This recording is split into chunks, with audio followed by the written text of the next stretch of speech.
एक साधारण लड़का कैसे बन गया दुनिया का सबसे प्रेरणादायक सन्यासी। भारत की पवित्र भूमि जहाँ गंगा बहती है और मंदिरों की घंटियाँ गूंजती है, वहीं जन्म हुआ एक ऐसे महापुरुष का जिसने पूरी दुनिया को भारत की आध्यात्मिक शक्ति का परिचय कराया।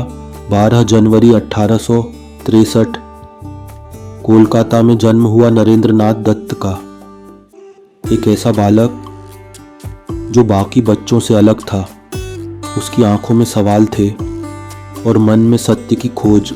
उनकी माता भुवनेश्वरी देवी उन्हें रामायण और महाभारत की कहानियां सुनाती थी, लेकिन हर कहानी के बाद एक सवाल जरूर आता था, माँ क्या आपने भगवान को देखा है?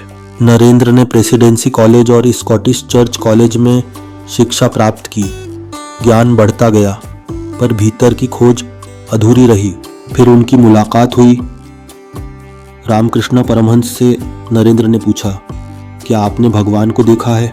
और जवाब मिला, हाँ, उतनी ही स्पष्टता से जितनी मैं तुम्हें देख रहा हूँ। यहीं से जीवन बदल गया। गुरु के बाद विवेकानंद निकल पड़े भारत यात्रा पर।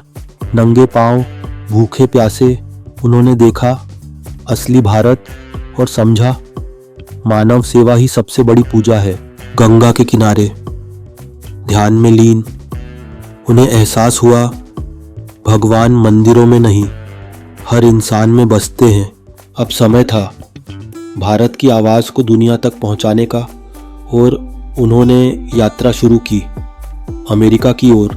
1893 शिकागो एक भारतीय सन्यासी मंच पर खड़ा था, और फिर sisters and brothers of America इतना कहना था, और इतिहास बन गया।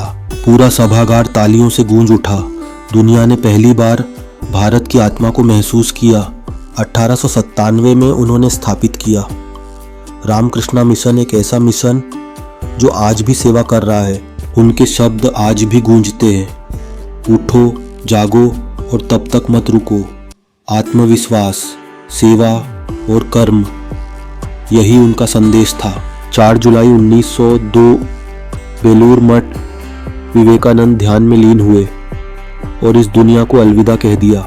लेकिन उनकी प्रेरणा आज भी जीवित है, हर उस युवा में जो सपने देखता है और उन्हें पूरा करने की हिम्मत रखता है।